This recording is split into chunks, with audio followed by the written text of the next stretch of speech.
we're going to replace the brake pads and rotors on the 2013 GMC Acadia. We've got a floor jack jacking up the front of the car. Got the hood open. We're going to take off the brake fluid cap so that the brake fluid, as we compress the calipers in, doesn't we can keep track of it overflowing if it does. And we'll take the wheels off.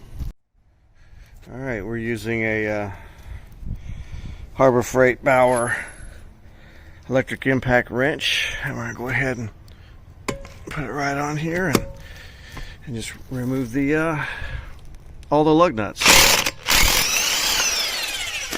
And we'll do all 6 of these with a 22 millimeter impact wrench.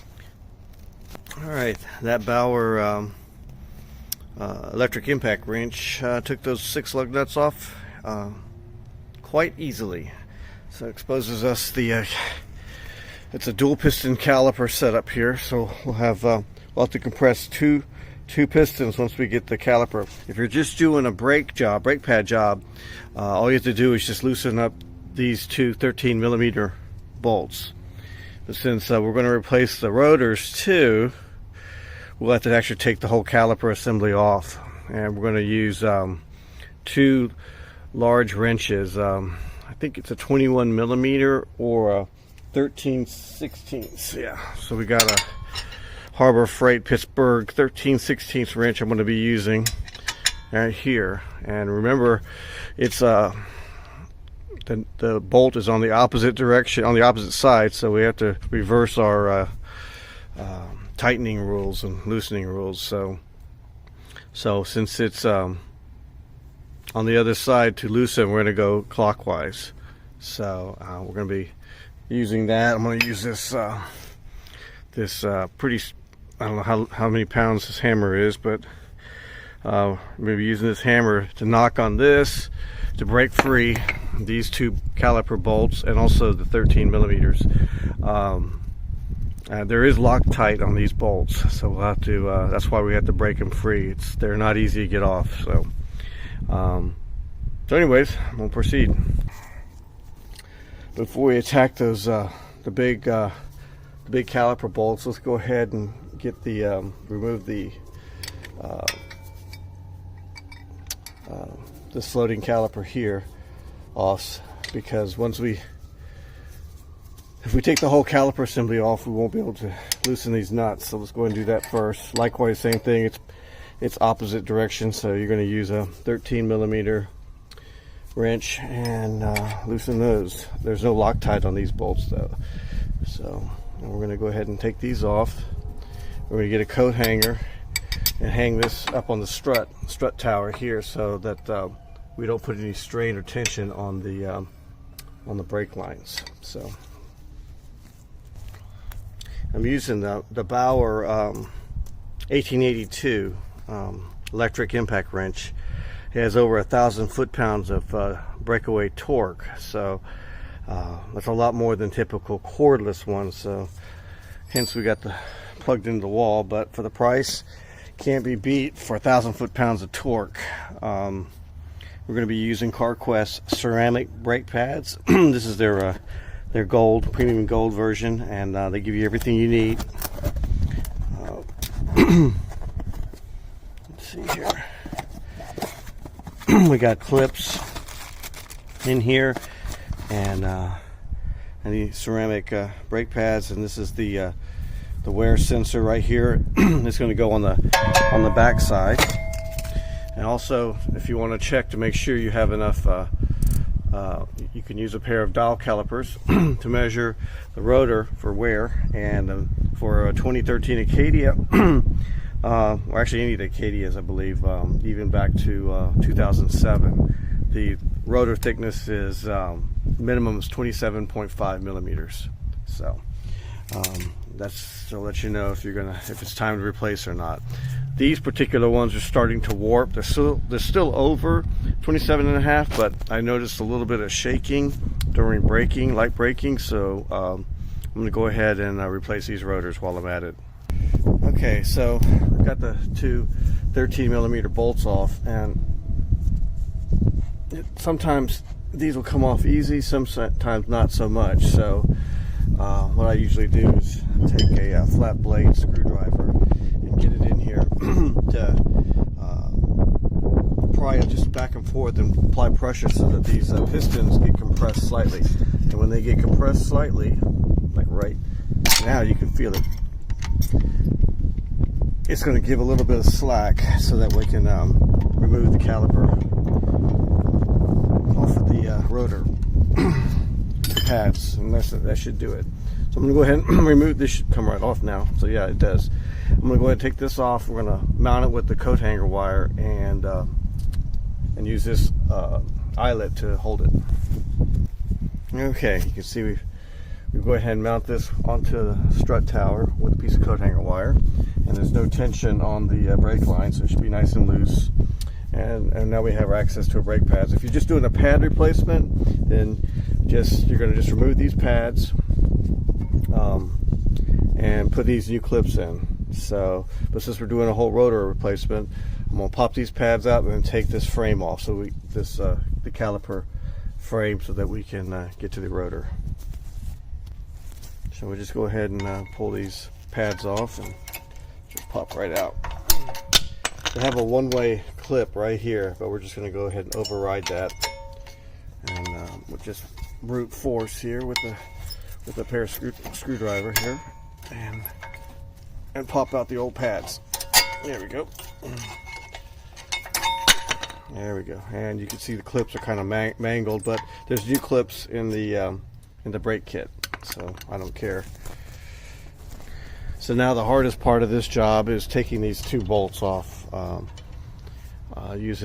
going to use a long, either you can hook a long cheater bar to this, or I'm going to take that hammer and hammer on the top end of this wrench to break this bolt loose. So that's my plan, and we'll go forward. All right, I was able to break these bolts free without using the hammer, just getting the right leverage on it. So because of the Loctite, they don't come off that easily. So they're still very stubborn.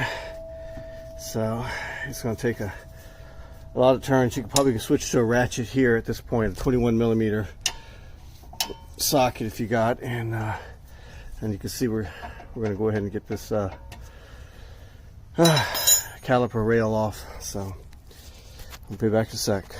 All right, so you can see the bolt here has remnants of Loctite. That's the pink substance on the threads.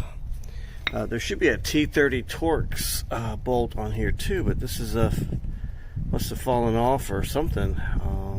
This is the original rotor, so I'm surprised it's not here. On the other side, it had a T30 Torx flathead. So the next step is to pull the rotor off. Usually the rotor is kind of loose on here, but this one's stuck. So what we're going to have to do is put some liquid wrench or something like that. I'm going to pour it in the in this creases here, and rotate the rotor around, and hopefully it will penetrate and loosen any rust that's holding this rotor on. All right, you can see here. Go ahead and pour some penetrant and let it hopefully reach in these areas. And we're gonna turn it so that if both wheels are on the ground, off the ground, you should be able to turn this no problem. We'll let it sit for 10-15 minutes and come back and try to knock this off with a hammer. All right, so just give it a good, and it came right off. Just a good whack right where we took the caliper area off, and you can rotate it and whack it again. Just not really hard. Don't hit the bolts, the studs. So and just work itself off. Okay, so I'd like to take some of this liquid wrench, put it in the corner of a shop towel. Alright, and we're going to go ahead and wipe these areas. Wipe these areas. They're all rusty, and this will actually help remove some of this rust so that the new the new rotor tries to sit on a clean bed here. Not guaranteed not to rust again, but it helps, I think. So we're going to do that, remove a lot of the rust. Some of the rust is actually coming off on the rag, so we're going to go through that, clean this up, and then we're going to mount the new rotor on. All right, we got our new rotor here. It's a Raybestos brand. Not sure if it's better than the OEM, but I'm going with the aftermarket Raybestos because price was right. I think this was less than $40 a rotor on Amazon. You can also get it from any online parts shop like Rock Auto and whatnot. So anyways, we're going to go ahead and open this box up, put the new rotor on, and get to the next step. Okay, got the new rotor right here, nice and shiny. Take it out of the bag. I'm going to go ahead and mount it on the studs.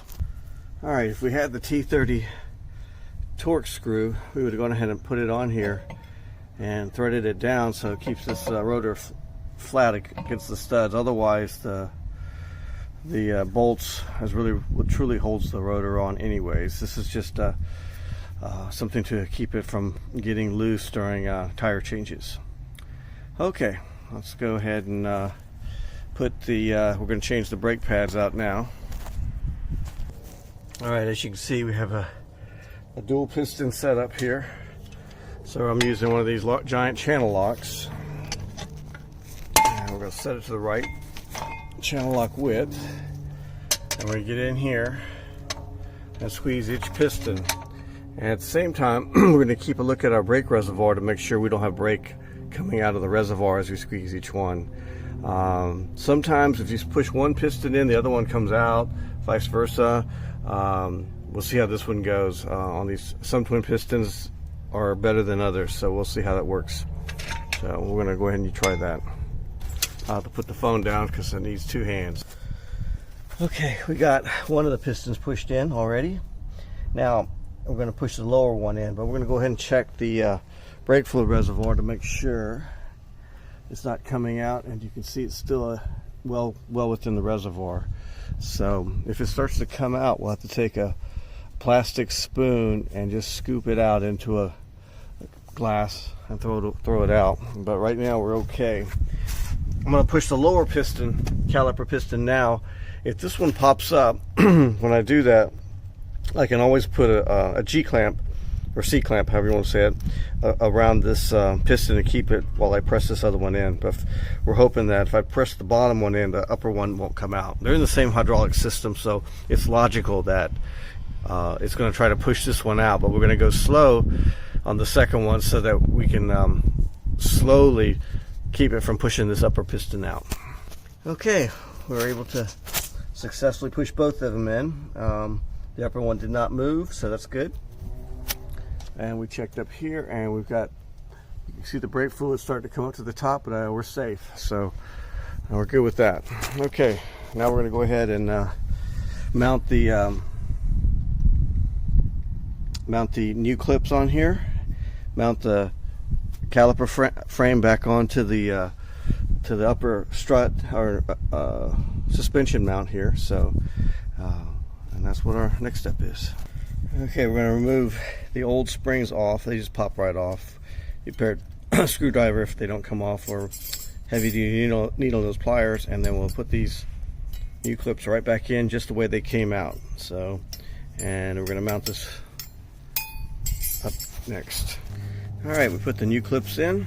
One thing to note is when you insert it in, make sure you have it centered along this casting, so they roughly, or this whole clip is centered in this die cast. So if you don't, you could be way off and the pads won't go on as easily. So alright, by the way, you can see a close-up of what I'm referring to. This is the correct centering of the clip, and on the other side I've inserted this one and it's not centered right here. So you just want to take it apart again and recenter the clip so that it doesn't look like this.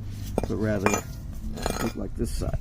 So anyways, all right, we've got the rails, caliper rails on here, and we're going to go ahead and just tighten these bolts back up, and top and bottom, and we're going to use that big wrench to tighten it full the way, but we're going to go ahead and get it started at least, and snugged up, and then we're going to, before we tighten it all down. So all right, we went ahead and secured this top and bottom already with just a small ratchet. We're going to do a final tighten down after everything's put back together. So, but this is good enough for now. We're going to take some, if you want, there's some rail or glide lubricant that you can put here, and here, all the rails, or you can attach it to spread it on the brake pads, and it's easier for the brakes to glide back and forth. So we'll go ahead and do that. Okay, we went ahead and put the rail lubricant on both brakes. The one with the metal clip is the wear indicator. That goes on the inside of the caliper. And let me give you a close-up of this. This spring, the actual pads go against this spring, and these help keep the pads from pushing, always wearing on the rotor. So we're just going to pop the pads right in, and this one-way clip will keep it from popping back out. So let's start with this side first. We're just going to lay it right in there, and then squeeze it. And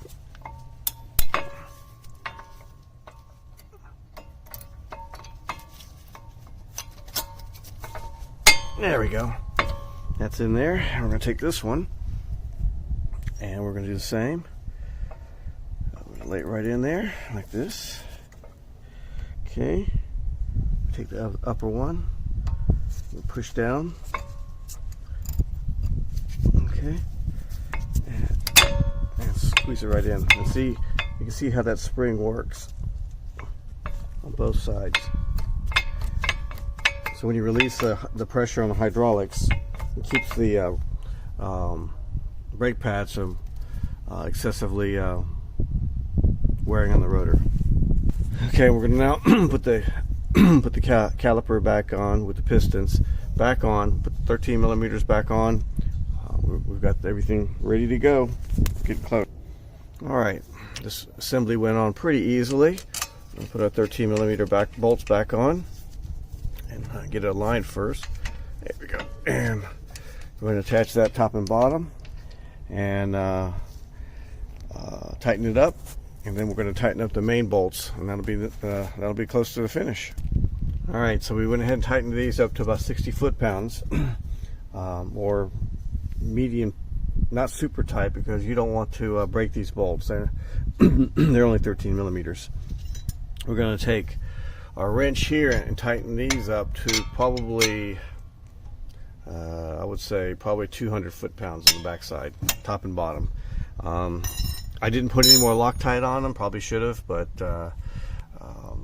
if this thing ever starts to get loose, I think I'm going to feel it in the car, because and I would probably didn't know what happened. One of the bolts came loose, but I don't think that's going to happen. We're going to go ahead and try to tighten it about 200 to 250 foot-pounds on the backside. All right, we're done. Tighten these up to about 60 to 80 foot-pounds. This is about 150 to 200 foot-pounds, actually, is what I've measured. As much as I can tighten it. I'm not using an impact wrench back there. Let's take the spring off here, the shock tower, and we're going to go ahead and reattach the tire back on. All right, we're going to put the rest of them on. We've got one last one to go. All right, and that should do it. All right, we're all finished. We'll put the brake fluid reservoir back on. An important step after this, you have to crank the car, pump the brakes several times before you put it in drive, because we have to get the fluid back into the pistons, and that takes sometimes several pumps. So definitely do this while the car's in park. Once you feel pressure on the brake pedal, you're good to go. Hope you enjoyed the video, and give me a thumbs up if you like it.